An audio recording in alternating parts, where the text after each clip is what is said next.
जय सीताराम। यह घटना भी लगभग 1985 के आसपास की है।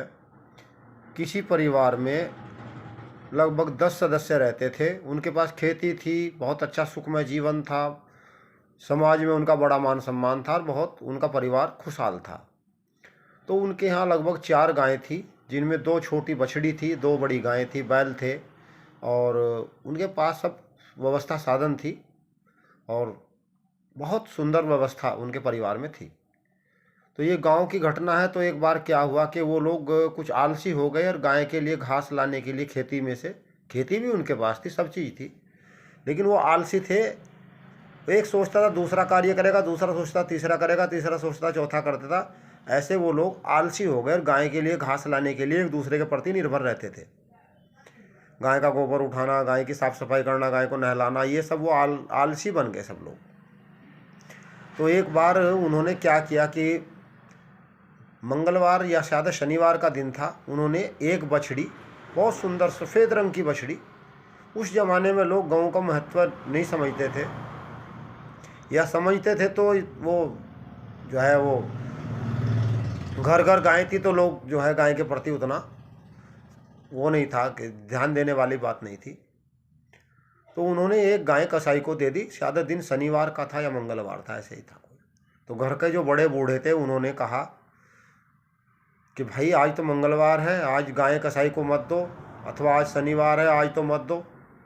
ऐसे वो कसाई गाय को लेकर थोड़ा दूर आगे निकल गया और ऐसे बड़े बूढ़े के कहने से वो लोग ढूंढने के लिए कसाई को गए, ताकि वो गाय वापस ले आए, कह दे भाई अगले दिन ले जाना। और जबकि गाय उस समय 300-400 रुपये में ही मिल जाती थी। तो भगवान के प्रिय भक्तों, वो गाय तो मिली नहीं, वो तो कसाई ले गया, पता नहीं कहाँ चला गया उसको। लेकिन धीरे धीरे धीरे धीरे उस गाय के श्राप से उस घर का सर्वनाश हो गया, खेती चली गई, उस किसान के बच्चे जो है वो दुर्गति को प्राप्त होने लगे। भगवान के प्रिय भक्तों, गायें और संत ये जिस घर में रहते हैं या जिस घर में इनका आना जाना रहता है, वो घर दुनिया का सबसे भाग्यशाली घर होता है। तो भगवान के प्रिय भक्तों, हमने बहुत जीवन में ऐसा अनुभव किया है कि गौ माता का आशीर्वाद ही व्यक्ति को सफल बनाता है और गाय माता का श्राप ही व्यक्ति को ले डूबता है। ऋषि मुनियों ने गाय की महत्वता को बहुत बारीकी से वर्णन किया है। बिना गाय के जो है हवन नहीं हो सकते, गाय का शुद्ध घी जो होता है उससे ही हवन होते हैं। और भगवान श्री रामचंद्र जी जो अग्नि देवता जो खीर लेकर प्रकट हुए थे, वो गाय की बनी हुई खीर थी, गाय के दूध की बनी हुई खीर थी। तो वो यहाँ पर जो देवताओं का जो आहार है वो गाय का शुद्ध घी ही है। देसी नस्ल की जो गायें होती हैं उनका जो घी होता है वो देवताओं का आहार है।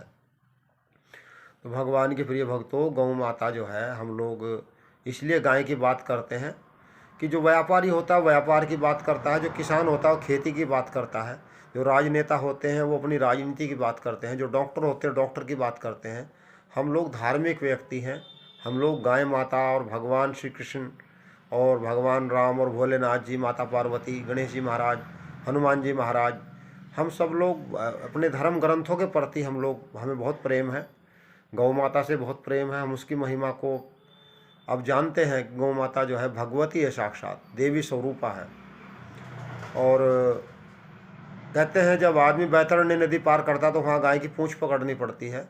जो इस लोक में गाय की सेवा करते हैं परलोक में सुगमता से वैकुंठ लोक पहुँच जाते हैं। जय सीताराम, जय राधे श्याम, जय गौ माता, जय गोपाल।